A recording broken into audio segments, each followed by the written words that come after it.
Colony వాసులారా, సింగనగరం గ్రామస్తులారా, సాయంకాల సమయంలో దేవాది దేవుడు ప్రభువైన యేసుక్రీస్తు వారు పండుగ దినాల్లో పండుగ నెలల్లో ఉన్నాం.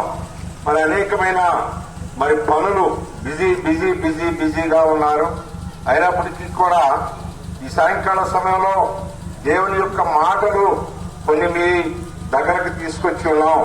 కనుకనే బైబిల్ గ్రంథంలో ఈ విధంగా దేవాది దేవుడు చదివిస్తూ ఉంటున్నారు. దేవుని యొక్క మాటను మనం విన్నట్లయితే కొద్ది నిమిషాలు మీకు అర్థమయ్యేదిగా ఉంటుంది. లోక పాపమును మోసుకుని పోవు దేవుని గొర్రెపిల్ల. కనుకనే కొత్త నిబంధనలో రాసిపెట్టిన మాటను బట్టి చూస్తే ప్రజలందరికీ కలుగబోవు మహా సంతోషకరమైన సువార్తమానము అంటున్నాడు. కనుకనే ప్రజలందరికీ అపోస్తలుడైన పౌలు గారు రాసినారు, యేసుక్రీస్తు అందరికీ ప్రభు అంటున్నాడు.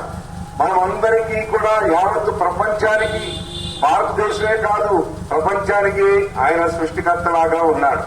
కనుకనే ప్రపంచంలో ప్రతి మానవుడు కూడా ఆజ్ఞ అతిక్రమిస్తూ దేవుని యొక్క మాటకు విధేయత చూపించకుండా, దేవుని మాటకు లోబడకుండా, దేవుడు చెప్పిన దానికి భిన్నముగా నడుస్తూ ఉంటున్నాడు.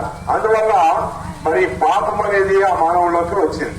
కనుకనే పాపులను ప్రభు ఎందుకు వచ్చాడు ఈ లోకానికంటే పాపులను రక్షించుటకు. కనుక ఆయన ఎందుకు శిలువలో వేయబడ్డాడంటే నిన్ను నన్ను పరమకు చేర్చడానికి. నువ్వు చేసిన పాపానికి నీకు బదులుగా ఆయన శిక్ష అనుభవించాడు. నువ్వు చేసిన అపరాధానికి బదులుగా ఆయన శిలువను ఎక్కడానికి ఇష్టపడిన వాడిగా ఉన్నాడు. ఎందుకంటే కారణం ఆ నరకం అనేది చాలా భయంకరంగా ఉన్నది. వీళ్ళరా మనము ఈ లోకంలో పుట్టాం, లోకంలోనే పెరిగాం, లోకంలోనే చనిపోతామని పొద్దున. కనుక చనిపోయిన తర్వాత మనము ఎక్కడికి వెళ్తున్నాం అన్నది తెలుసుకోవాలి. ఈ లోకంలోనే తెలుసుకోవాలి. చనిపోయిన తర్వాత ఎవరు చూశారు అని అనుకుంటా ఉంటాం. కనుక చనిపోయిన తర్వాత చనిపోయింది ఏంటంటే శరీరము, వెళ్ళిపోయింది ఏంటంటే నీలో ఉన్న ఆత్మ. అది ఎక్కడికి వెళ్తుంది అన్నది మీరు ఒక్కసారి గమనించండి ప్రియులారా. దేవాది దేవుడు నిజమైన యేసుక్రీస్తు ప్రభువారు నీ సొంత రక్షకుడిగా అంగీకరించినట్లయితే నేడు మీరు కూడా ఆయన రాజ్యంలో ఉంటారు. అంతేకాకుండా ఆయన మాట ప్రకారము నడవడానికి ఇష్టపడితే సృష్టికర్త అయిన దేవుడు యేసుక్రీస్తు ప్రభువారు అంటున్నారు, నేనే మార్గము, నేనే సత్యము, నేనే జీవము, నా ద్వారా తప్ప ఎవరు ఆ మోక్ష రాజ్యానికి, ఆ వైకుంఠానికి, ఆ పరలోకానికి చేర్చబడలేడని ప్రభు సెలవిస్తూ ఉంటున్నాడు. కనుక ప్రియులారా, దేవాది దేవుడు మీ మధ్యకి ఎందుకు పంపించారంటే దేవుని మాటలు మీకు అందించాలని వచ్చి ఉన్నాం.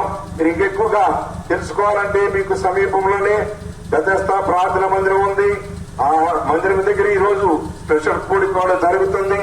మీరు రావాల్సిందిగా ఆహ్వానిస్తూ ఉంటున్నాం.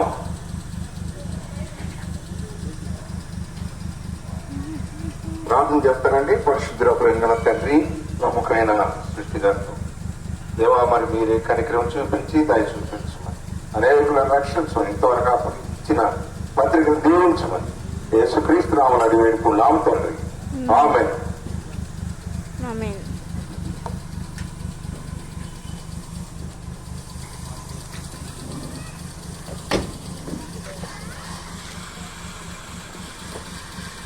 పాట 21వ పాట పాడుకుంటాం. మా ప్రియులారా, మాట్లాడుతూ గమనించండి. బెతెస్దా ప్రార్థన మందిరము నందమూరి నగర్, అజిత్ సింగ్ నగర్ దగ్గర మన